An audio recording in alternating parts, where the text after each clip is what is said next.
Salut les amis, j'espère que vous allez bien et que vous vous portez bien surtout.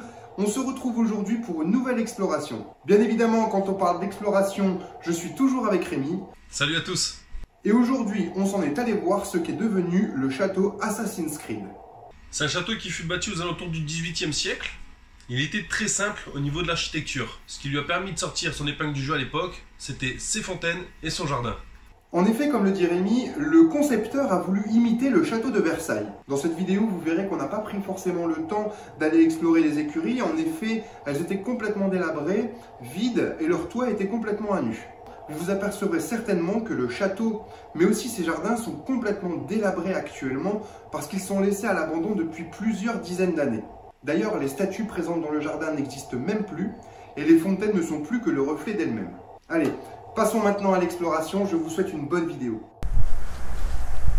Nous voici arrivés dans le lieu, on a dû escalader un petit muret là ici présent afin de rentrer dans le domaine. Vous pouvez voir que le domaine est juste gigantesque.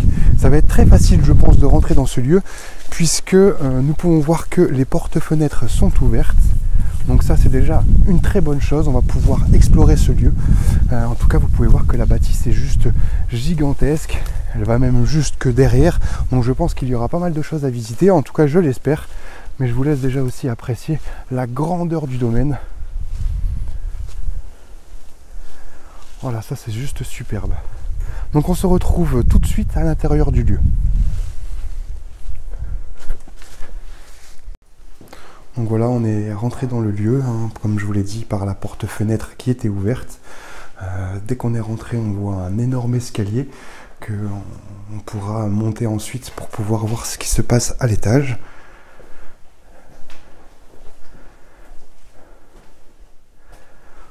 Pour l'instant c'est un peu vide. On arrive ici dans la cuisine. Elle est un peu spéciale, ouais. Avec pas mal d'alcool là ici. Vous savez bien faire la fête, hein. Ouais, l'ambiance est très particulière. Il fait froid en plus. Il faudra faire attention, il y a des travaux.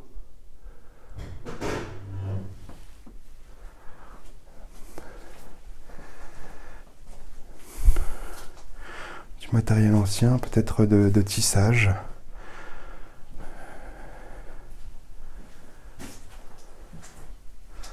Tu vois, il faudra faire attention là-bas. Oh putain, ça c'est vraiment stylé, les mises en scène comme ça. Avec le jeu de dames qui est ici.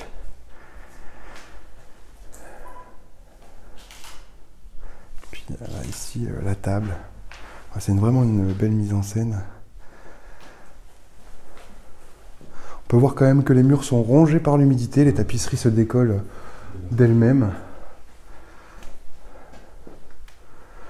Ça va renforcer notre sentiment du côté glauque un petit peu de ce lieu, avec cette poussette comme ça située en plein milieu de la pièce, avec une ancienne radio là ici.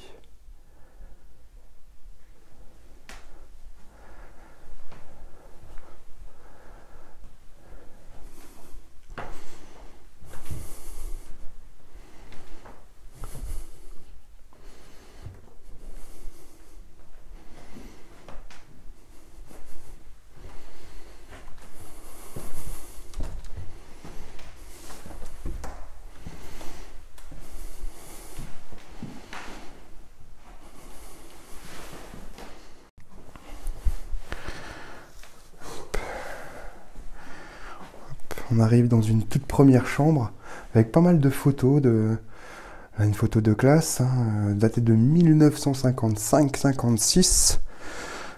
Ici d'autres photos, donc est-ce que c'est des photos de personnes ayant vécu ici? Je ne sais pas du tout. Je ne sais vraiment pas du tout. Donc la chambre assez sommaire, hein, avec deux lits. Par contre, elle a ici une vieille machine à coudre.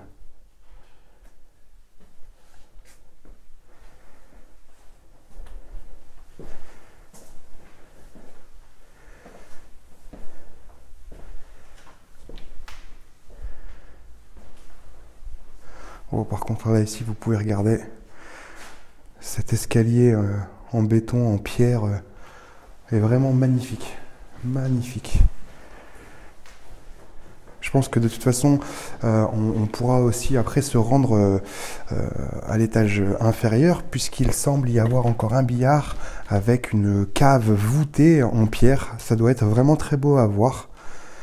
On a beaucoup de livres ici, une cheminée ancienne, qui ne servait même plus de cheminée d'ailleurs, puisqu'elle est complètement fermée. Petite salle de bain. Énormément de livres dans cette bibliothèque. Un dictionnaire de la langue française qui date de quelques années.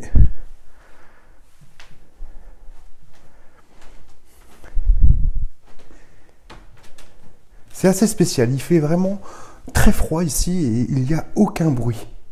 Vraiment, c'est hyper calme. Là, on se retrouve dans une autre chambre avec un lit, des petites chaises, d'autres livres encore. Un livre de Jean d'Ormesson qui est décédé il y a quelques mois déjà.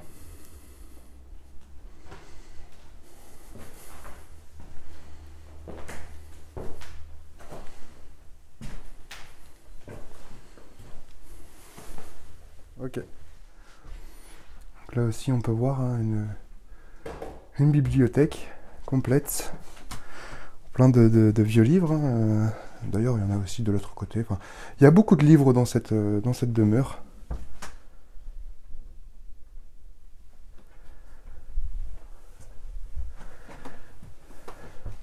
Regardez, comme je vous dis, vraiment beaucoup de livres un peu partout.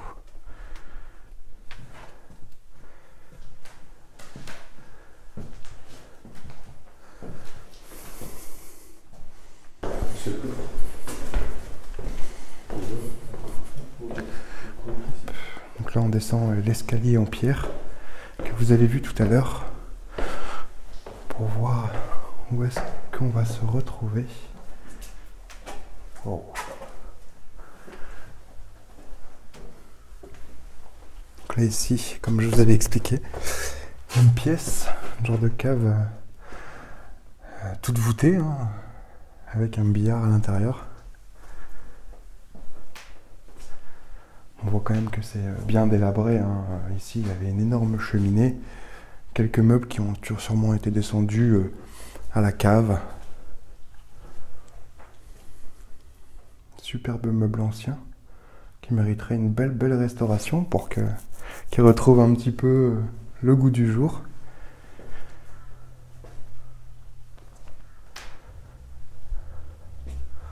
Alors ça, je sais pas du tout ce que c'est.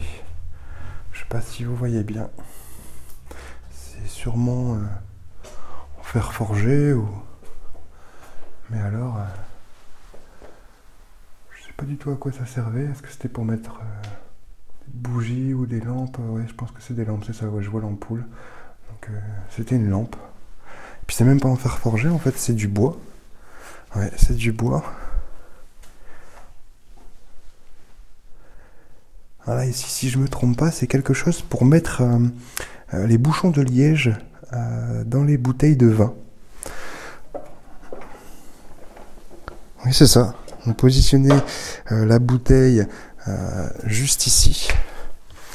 On venait ici mettre un bouchon de liège et on appuyait afin de faire rentrer le bouchon de liège dans la bouteille de vin. Ça, c'est assez génial de trouver ça. Le billard avec une bouteille de champagne fermée.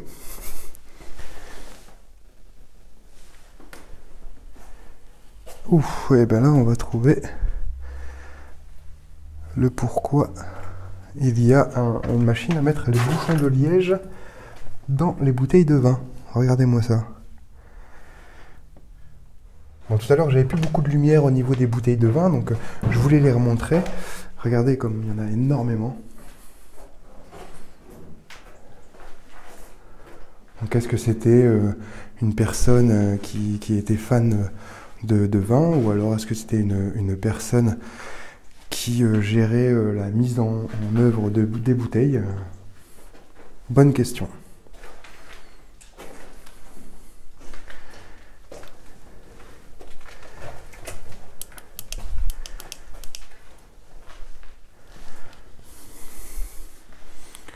tout cas, la cave, elle est juste magnifique. Hein. La cave voûtée comme ceci, là, en pierre, c'est juste superbe. Alors, on vient de monter cet escalier afin de monter au dernier étage, qui semblerait être à l'étage des chambres. J'ai une petite salle de bain avec un pèse-personne ancien.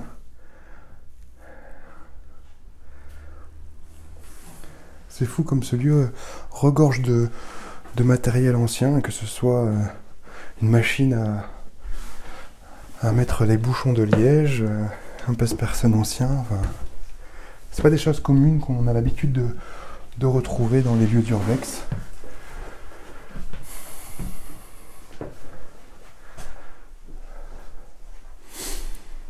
Ah, regardez ça. Contient plein de tubes à essai. Piment doux.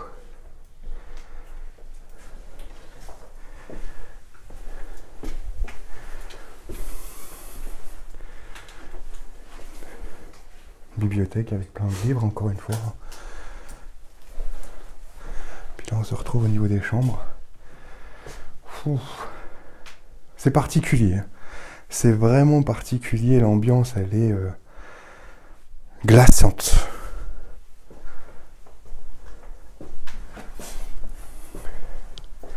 Ça fait bizarre, hein, les chambres. Hein. Si, elles sont lourdes.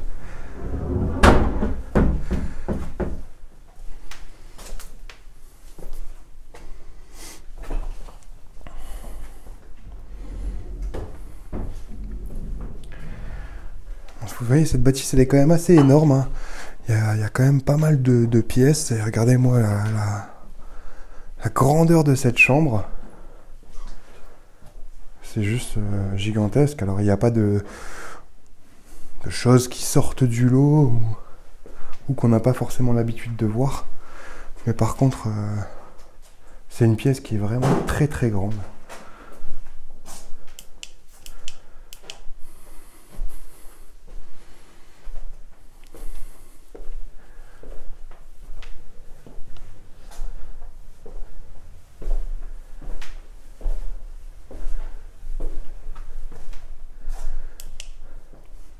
Encore une chambre ici.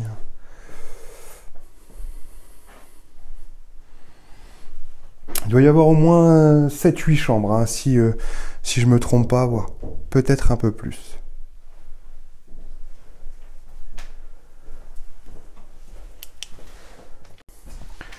En plus de la grandeur du lieu, ce qui peut nous sembler assez fou, c'est les pierres, les tomettes qui sont présentes au sol, partout, dans toutes les chambres. C'est quand même un signe de richesse, ça c'est certain. On voit déjà la taille de la bâtisse, hein, bien évidemment, fait preuve de richesse. Mais le fait d'avoir quand même des tomettes comme ceci, même le bois de la charpente qui est apparent, je trouve que ça donne énormément de cachet à ce lieu. C'est vraiment, vraiment superbe. En ouvrant une porte ici, on a pu s'apercevoir que la maison continuait, donc on va aller voir ce qui s'y cache.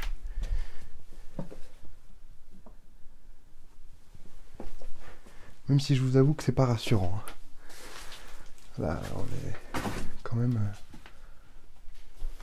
Donc là, j'ai vu qu'il y avait une petite ouverture. Et Rémi pense avoir vu une voiture dehors. On peut pas y aller, mais effectivement.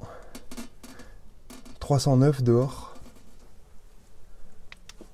Vieille, hein, bien sûr, puisque du coup on voit qu'elle a pris la poussière et que ça fait longtemps qu'elle n'a pas bougé. Hein.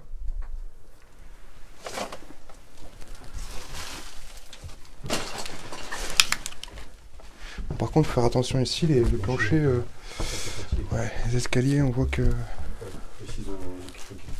Ah d'accord, c'est ici qu'il y avait le stock de toutes les affaires du château. Ouais, effectivement, c'est un capharnaüm sans nom.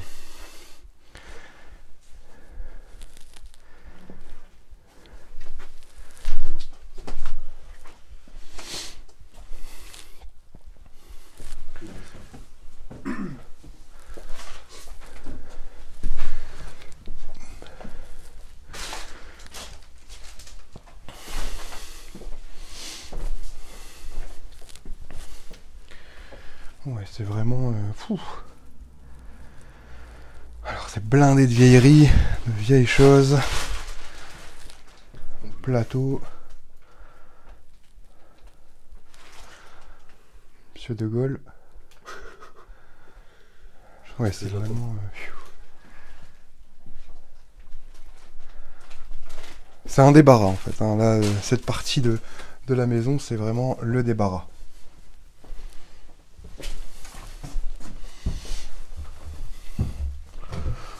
Donc on aura vu quand même pas mal de choses ici. Hein. C'est pas le lieu extraordinaire, mais il y a pas mal de petites choses à voir. Donc plutôt satisfait de cette visite. On va voir un peu plus près la 309.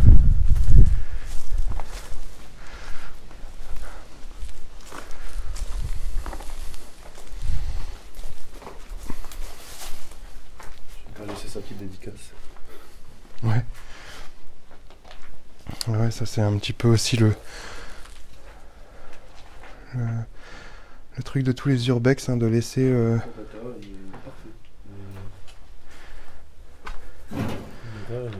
Ouais. Il est propre.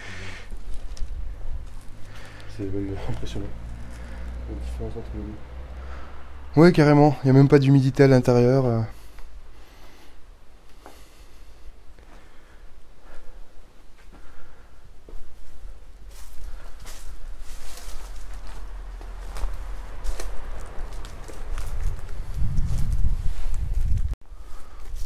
Donc là on est en dehors du lieu, on vérifie un peu quand même les alentours.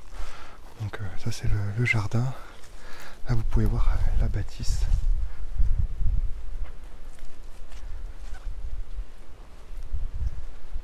Hop. Qui est gigantesque, hein. La bâtisse est vraiment gigantesque. Un peu comme tout ce qu'on a pu voir dernièrement quand on est parti dans le centre de la France. On a trouvé une région très riche en lieu d'exploration et surtout en taille de ce qu'il y a à explorer.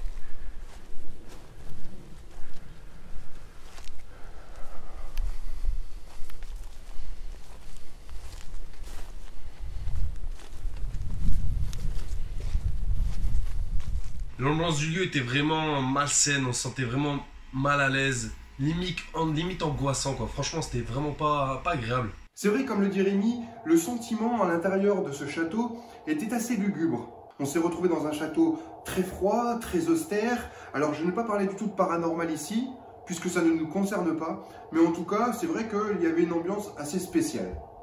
Cette exploration fut quand même bien intéressante, malgré que au fur et à mesure que les années passent, le château perd quand même de sa beauté. Merci à tous de nous avoir suivis, j'espère que cette vidéo vous aura plu.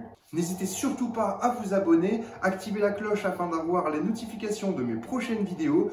Mettez-moi un pouce bleu si cette vidéo vous a plu et je vous dis à très bientôt. Prenez soin de vous.